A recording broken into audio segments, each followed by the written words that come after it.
11ാമത്തെ എപ്പിസോഡിന്റെ തുടക്കത്തില് നമ്മളെ കാണിക്കുന്നത് ഹോസ്പിറ്റലാണ്. അവിടെ ജാക്കും ഡീനും കുറെ നേരമായിട്ട് വെയിറ്റ് ചെയ്തിരിക്കുന്നുണ്ട്.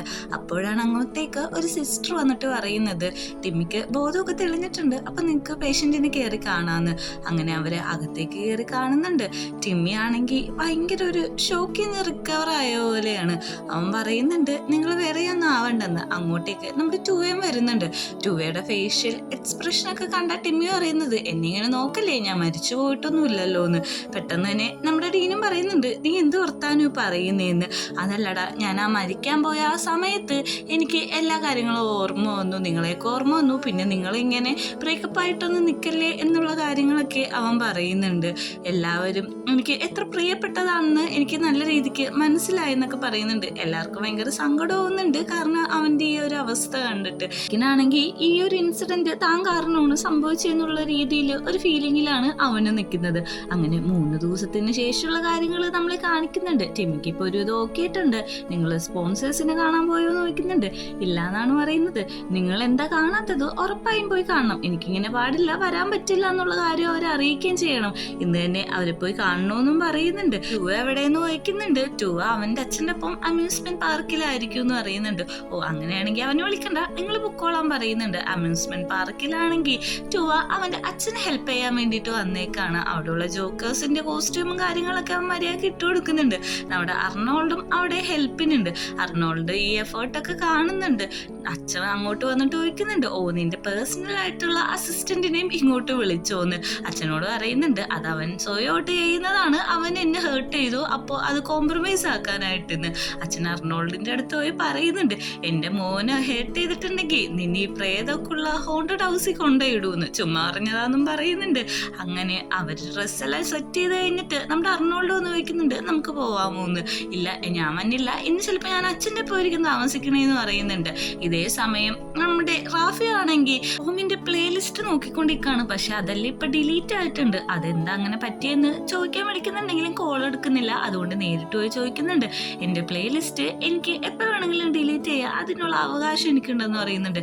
ഞാനിവിടെ വെയിറ്റ് ചെയ്യാം, നിന്റെ ഈ പരിപാടി ചെയ്യുമ്പോൾ നമുക്ക് പുറത്തു പോകാന്ന് പറയുന്നുണ്ട്. നമ്മുടെ റോമാണെങ്കിൽ ഒന്നിനും അടുക്കാതെ തന്നെ നിൽക്കുകയാണ്. അങ്ങനെ നമ്മുടെ ജാക്കും ഡീനും കൂടി സ്പോൺസേഴ്സിന്റെ അടുത്ത് കാണുന്നുണ്ട്. ഇതേപോലെ ടൂവക്ക് പാടില്ല എന്നുള്ള കാര്യമൊക്കെ പറയുന്നുണ്ട്. അങ്ങനെ അവരവിടുന്ന് മീറ്റിംഗ് ഒക്കെ ചെയ്ത് കഴിഞ്ഞിട്ട് തിരിച്ചിറങ്ങുന്നത് നമ്മുടെ ജാക്കിനോട് ചോദിക്കുന്നുണ്ട്, എങ്ങോട്ടാ പോവാന്ന്. കുറച്ച് പരിപാടി ഉണ്ടെന്ന് പറയുന്നുണ്ട്. ഇവരാണെങ്കിൽ ഭയങ്കര ഡിസ്റ്റൻസിലാണ് സംസാരിക്കുന്നത്. ഓക്കെ ശരി, എന്നാൽ ഞാൻ പോവാന്ന് പറഞ്ഞിട്ട് ജാക്ക് അവിടുന്ന് പോകുന്നുണ്ട്. ജാക്കിന്റെ ഈ ഒരു പ്രവൃത്തി ഒന്നും ഡീനൊട്ട് അക്സെപ്റ്റ് ചെയ്യാൻ പറ്റുന്നുണ്ടായില്ല.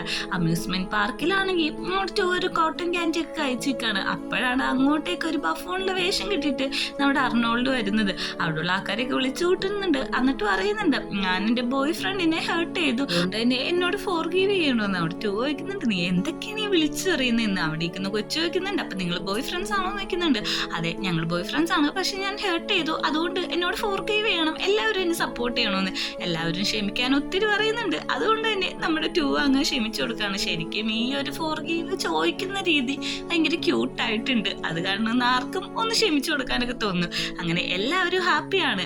നമ്മുടെ റാഫി റോമും കൂടി അവിടുന്ന് പുറത്തേക്ക് ഇറങ്ങാണ്. എന്നോട് നിങ്ങൾ സംസാരിക്കാന്നൊക്കെ പറഞ്ഞിട്ടും അവൻ സംസാരിക്കാൻ താല്പര്യമില്ല. ഓക്കെ, ഞാൻ നിനക്ക് വേണ്ടി ടൈം തരാം, അന്ന് നീ ഒരു ചലഞ്ച് ചെയ്യണം, ഈ ഐസ് ബാത്ത് ചെയ്യ്, ഒരു 2 മിനിറ്റ് മതി എന്ന് പറയും. എനിക്ക് ഐസ് ഇഷ്ടമല്ലെന്ന് എനിക്ക് അറിയില്ലേന്ന് നോക്കുമ്പോഴേക്കും നിനക്ക് അപ്പോൾ എഫേർട്ട് എടുക്കാൻ താല്പര്യമില്ലേ എന്നാണ് തിരിച്ചു ചോദിക്കുന്നത്. ആ ഒരു ചോദ്യത്തിൽ നമ്മുടെ റാഫി വീഴുന്നുണ്ട്. അങ്ങനെ ടൈമർ സെറ്റാക്കി നമ്മുടെ റോം ഇരിക്കുന്നുണ്ട്. റാഫി കടിച്ചു പിടിച്ചിട്ടാണ് ആ ഐസ് ബാത്തേക്ക് എടുക്കുന്നത്. കാരണം അവന് ഏറ്റവും ഇമ്പോർട്ടന്റ് റോമിന്റെ ഒപ്പം ടൈം സ്പെൻഡ് ചെയ്യണമെന്നാണ്. അതുകൊണ്ട് തന്നെ അവൻ ആ ചലഞ്ച് അക്സെപ്റ്റ് ചെയ്യാണ്. നമ്മുടെ റോം നമ്മളോട് പറയുന്നുണ്ട്, ഓ, ഇത്ര എഫേർട്ടൊക്കെ എടുക്കുമെന്ന്. ഇതേ സമയം നമ്മുടെ ജാക്കിന്റെ സീനിയേഴ്സ് പറഞ്ഞ ആ ഷൂട്ടിന് ജാക്ക് പോയിട്ടുണ്ട്. ഷൂട്ടിങ് കഴിഞ്ഞ് ഫോട്ടോസും കാര്യങ്ങളൊക്കെ കാണുന്നുണ്ട്. അപ്പൊ ടോപ്പാണെങ്കിൽ ഞാൻ ഫുഡ് ഓർഡർ ചെയ്തത് മേടിച്ചിട്ട് വരാന്ന് പറഞ്ഞ് അവിടുന്ന് പോവുകയാണ്. അടുത്തിരിക്കുന്ന ജാക്ക് ഭയങ്കരമായിട്ട് ഡ്രിങ്ക്സ് കുടിക്കുന്നത് അവൻ ശ്രദ്ധിക്കുന്നുണ്ട്. എന്താ നീ ഇങ്ങനെ കുടിക്കുന്നത്, ഞങ്ങളുടെ വർക്ക് ഭയങ്കര ഹെവിനെസ് ആണോ എന്ന് ചോദിക്കുന്നുണ്ട്. അതുകൊണ്ടൊന്നും അല്ല, ഞാൻ ബ്രേക്കപ്പ് ആയെന്ന് അറിയാലോ, അപ്പൊ എനിക്ക് ആ ഒരു ഓർമ്മകൾ ഇടക്കിടക്ക് വരുന്നുണ്ട്. നിങ്ങൾ ശരിക്കും എന്തിനാ ബ്രേക്കപ്പ് ആയെന്ന് ചോദിക്കുന്നുണ്ട്. ഇനി പാച്ചപ്പ് ആവാൻ താല്പര്യമുണ്ടോ എന്നൊക്കെ ചോദിക്കുന്നുണ്ട്. പക്ഷെ അതൊന്നും ഇനി നടക്കത്തില്ല, ഇത് തന്നെയായിരിക്കും ഞങ്ങൾക്ക് രണ്ടുപേർക്കും നല്ലതെന്ന് പറയുന്നുണ്ട്. നിനക്ക് ടോപ്പിനോട് എന്തെങ്കിലും സംസാരിക്കാനുണ്ടോ എന്ന് ചോദിക്കുന്നുണ്ട്. നീ എന്തിനാ അങ്ങനെ സംസാരിക്കുന്നതെന്ന് ചോദിക്കുമ്പോഴേക്ക് ടോപ്പിനെ എനിക്ക് നന്നായിട്ട് അറിയാം, അതുകൊണ്ട് നിങ്ങൾ തമ്മിൽ സംസാരിച്ച് ഓക്കെ ആവുന്നു തോന്നുന്നു എന്ന് പറയുന്നുണ്ട്.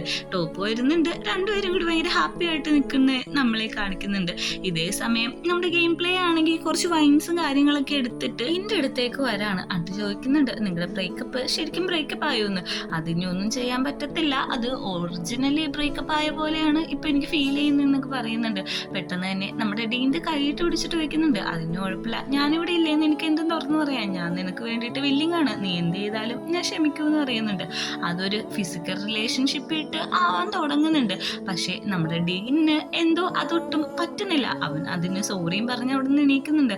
കാര്യമായിട്ടാണ് ഇങ്ങനെ സംസാരിക്കുന്നതെന്നൊക്കെ ചോദിക്കുന്നുണ്ട്. ശരിക്കുമാണ് ഞാൻ പറയുന്നത്, ഇപ്പൊ ഞങ്ങൾ ബ്രേക്കപ്പ് ആയാലും ഞാൻ ഈ ആട്ടോ റിലേഷൻഷിപ്പിന് താല്പര്യമില്ല. കാരണം ഇപ്പൊ എൻ്റെ സ്വന്തം ഫീലിങ്സ് എന്താണോ അതിനാണ് ഞാൻ ഇമ്പോർട്ടൻസ് കൊടുക്കുന്നതെന്ന് പറഞ്ഞിട്ട് അവൻ അവിടെ നിന്ന് പോകുന്നുണ്ട്. അതേസമയം പീറ്റ് ആണെങ്കിൽ നമ്മുടെ റൂമിന്റെ ബാറിലെത്തിയിട്ട് നന്നായിട്ട് ഡ്രിങ്കഡ് ആയിട്ട് നിൽക്കുകയാണ്. നമ്മുടെ റൂമിനോട് ഇന്ന് എൻ്റെ ഒപ്പം നൈറ്റ് നിൽക്കാമോ, എനിക്ക് നിന്റെ DJ പ്ലേ ഒക്കെ കേൾക്കണമെന്ന് പറയുന്നുണ്ട്. എനിക്ക് നിന്നോട് താല്പര്യമില്ല, വേറെ ആരെങ്കിലും നോക്കാനാണ് നമ്മുടെ റൂം പറയുന്നത്. പെട്ടെന്ന് ഇത് കേട്ട് ഹേർട്ടായി അവൻ ചോദിക്കുന്നുണ്ട്, നിന്റെ ടൈപ്പ് എന്താണ്, കുറച്ച് പൊക്കമുണ്ടായിട്ട് ഉരുണ്ട കണ്ണൊക്കെ ആയിട്ട് നല്ല ഫെയർ സ്കിന്നൊക്കെ ആണോ എന്ന് ചോദിക്കുന്നുണ്ട്. നമ്മുടെ റാഫിനെ പറ്റിയാണ് ചോദിക്കുന്നത്. ഇത് കേട്ട് അവൻ തിരിഞ്ഞു നോക്കുന്നുണ്ട്. നീ എന്തെങ്ങനെയൊക്കെ സംസാരിക്കുന്നതെന്ന്. ഒന്നുമില്ല, അന്ന് ഞാൻ കണ്ടായിരുന്നു, നിങ്ങൾ ആ കാട്ടി വെച്ച് കാണിച്ചതല്ല. അപ്പോഴാണ് കത്തുന്നത്, നമ്മുടെ ഡീൻ്റെ ചാക്കിന്റെ വീഡിയോ എടുത്തത് ഇവൻ തന്നെ ആയിരിക്കുന്നത്. നീ വേറെ എന്തെങ്കിലും കണ്ടോന്ന് ചോദിക്കുന്നുണ്ട്. ഞാൻ വേറെന്ത് കാണാനാ, നമ്മുടെ യൂണിവേഴ്സിറ്റിയിലുള്ളവരൊന്നും നല്ലവരല്ല എന്ന് പറയുന്നുണ്ട്. നീയാണോ ആ വീഡിയോ എടുത്ത് ലീക്കാക്കിയെന്ന് ചോദിക്കുമ്പോഴേക്കും അതിൽ നിന്ന് എനിക്കെന്ത് ബെനിഫിറ്റാ കിട്ടാൻ, റാഫിക്കല്ലേ എന്ന് ചോദിക്കുന്നുണ്ട്. എങ്കിലും എനിക്ക് അവനെ ഇഷ്ടമല്ല എന്നൊക്കെ പറയുന്നുണ്ട്. നീ എന്തൊരു ഫ്രണ്ടാണ്, നിനക്ക് അവനെ ഇഷ്ടമല്ലെങ്കിൽ നീ എന്തിനാ ഇങ്ങനെ അഭിനയിക്കുന്നതെന്നൊക്കെ ചോദിക്കുന്നുണ്ട്. നമ്മുടെ റൂമിന് മനസ്സിലാവുന്നുണ്ട് ഇതെല്ലാം ചെയ്തത് പീറ്റാണെന്ന്. അങ്ങനെ നമ്മുടെ ഡീനാണെങ്കിൽ ഇപ്പോൾ ഒറ്റക്ക് മാറി താമസിക്കുകയാണ്. ചേച്ചി ചോദിക്കുന്നുണ്ട്, നിനക്ക് ഒറ്റക്ക് സർവൈവ് ചെയ്യാൻ പറ്റുമെന്ന്. അത് കുഴപ്പമില്ല, എനിക്ക് എൻ്റെ സെൽഫ് പ്രൂവ് ചെയ്യണമെന്ന് പറയുന്നുണ്ട്. അപ്പോൾ നമ്മുടെ ജാക്ക് പണ്ട് എഴുതി കൊടുത്ത കുറച്ച് കത്തും കാര്യങ്ങളൊക്കെ കിട്ടുന്നുണ്ട്. ഇതവൻ നോക്കുന്നുണ്ട്. ഇത് വേറൊന്നുമല്ല, ഞങ്ങൾ രണ്ടുപേരും ഇഷ്ടങ്ങൾ എഴുതും, അതോ ആ ഒരു വർഷത്തിൽ നടത്തും, അങ്ങനത്തെ കുറച്ച് കാര്യങ്ങളാണ്. അപ്പോൾ ചേച്ചി പറയുന്നുണ്ട്, എനിക്ക് ഇതേപോലത്തെ കുറച്ച് കാര്യങ്ങളൊക്കെ കയ്യിലുണ്ടായിരുന്നു. ഞാനാണെങ്കിൽ ഇത് ഡിയർ ഫ്രണ്ട് എന്ന് പറഞ്ഞൊരു സ്ഥലത്ത് കൊണ്ട് കളഞ്ഞിട്ടുണ്ടായിരുന്നു. അത് കളയുമ്പോൾ നിനക്ക് കുറച്ച് ഓക്കെ എന്ന് പറഞ്ഞ് അതിൻ്റെ ഡീറ്റെയിൽസും കാര്യങ്ങളും കാണിക്കുന്നുണ്ട്. അർണോൾഡിനാണെങ്കിൽ ഇപ്പോൾ കാലിന് ഒട്ടും വയ്യ. അവൻ ഡോക്ടറിനെ കാണാൻ പോയേക്കാണ്. ഡോക്ടർ പറയുന്നുണ്ട് 2 ആഴ്ചത്തേക്ക് കാലനൊക്കെ ഇടുന്നു. ഇതേ സമയത്താണ് അവർ ആ ഡാൻസിന്റെ കാര്യങ്ങളും വരുന്നത്. യൂണിവേഴ്സിറ്റിയിലെ എല്ലാവരും ഒപ്പം ഇരിക്കുന്ന പീറ്റിന്റെ അടുത്തേക്ക് നമ്മുടെ റാഫി വരുന്നുണ്ട്.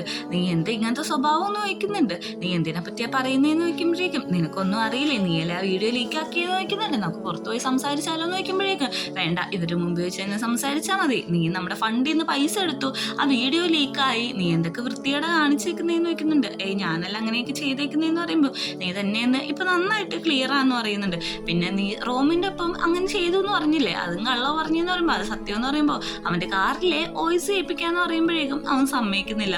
അവിടെ നിന്ന് പുറത്തിറങ്ങിയ നമ്മുടെ റാഫിയുടെ അടുത്തേക്ക് ഡീൻ വരാണ്. കാരണം അവന് മനസ്സിലായി റാഫി ഒന്നും ചെയ്തിട്ടില്ല എന്നുള്ള കാര്യം. അതുകൊണ്ട് തന്നെ അവൻ ചോദിക്കുന്നുണ്ട്, നിനക്ക് എന്തിപ്പോ വേണ്ടെന്ന്. ഞാനിപ്പോ വന്നത് നിന്നോട് സോറി പറയാനാന്ന് പറയുന്നുണ്ട്. നിങ്ങളുടെ ബ്രേക്കപ്പ് ആയ കാര്യം അവൻ ചോദിക്കുന്നുണ്ട്.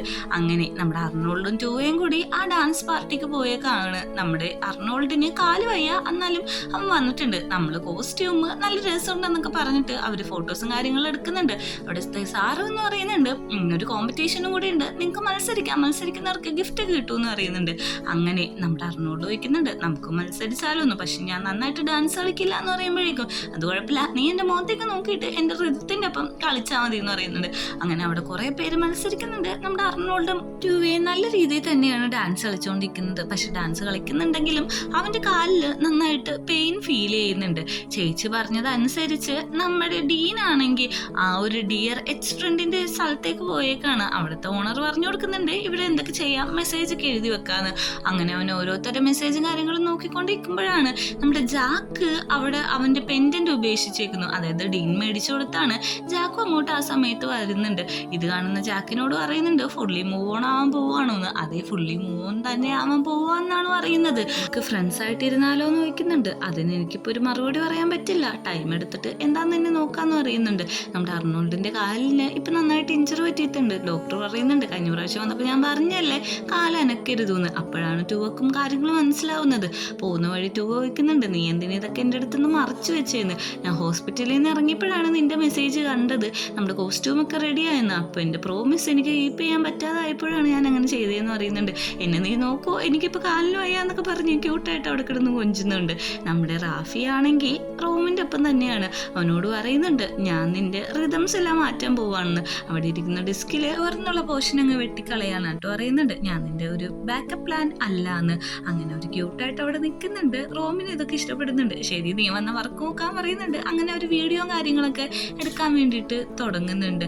ഇതേ സമയം നമ്മുടെ ജാക്കാണെങ്കിൽ ആ സ്ഥലത്ത് തന്നെയാണ്. അവിടെ ഓരോരോ കപ്പിൾസും കൊടുത്തിരിക്കുന്ന മെസ്സേജ് ഒക്കെ നമുക്ക് കാണാൻ പറ്റും.